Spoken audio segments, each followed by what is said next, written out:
आज माझा हा विजय नसून माझ्या वरंगावकरांचा विजय आहे.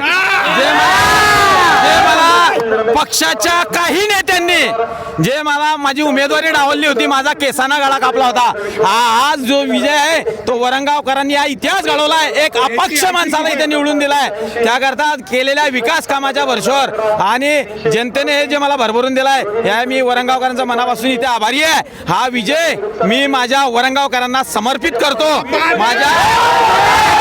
समर्पित करतो.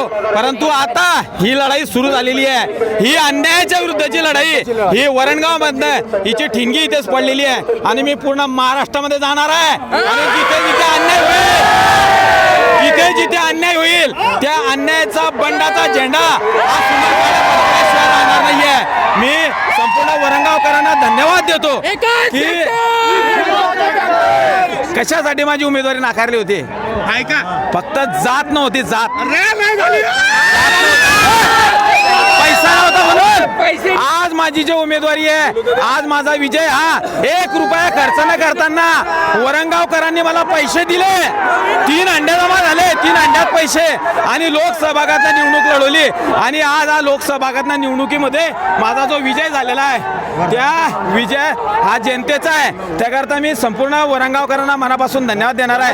हे महाराष्ट्रामध्ये ही पहिली निवडणूक झालेली आहे की जनतेनं वरंगावकरांनी हातात घेतली, एकूण 1 रुपया दिला, मला 3 अंडे जमा केले आणि त्या मेहनतच्या परिश्रमातनं धनशक्तीला आम्ही हरवलाय आणि ह्या जनशक्तीचा विजय वरणगाव शहरामध्ये इथे झालेला आहे.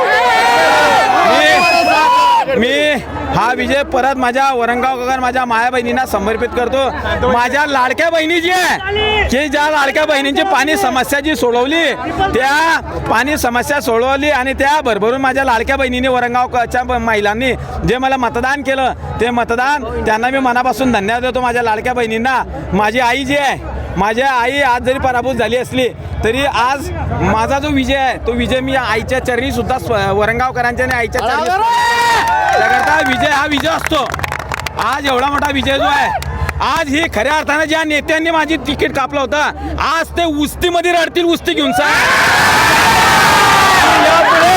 आता यापुढे भुसावळ तालुका हा कॅच केल्याशिवाय राहणार नाही. जिथे जिथे अन्याय होईल, अरे मी अपक्ष आलो हो, अपक्ष रोळवलं यांनी, यांचा कार्यकर्त्यांच्या पक्षनिष्ठ एकनिष्ठ कार्यकर्त्यांच्या डोळ्यातून यांनी अश्रू काढले, यांचा सत्यानाश इथे झालेला आहे आणि आता याची ठिणगी जी आहे त्या माध्यमातून आता ही वरंगावातनं पेटली आहे. जिथे जिथे अन्याय होईल तिथे तिथे जाईल. आज माझ्या वरंगावकरांना मी परापासून धन्यवाद देतो.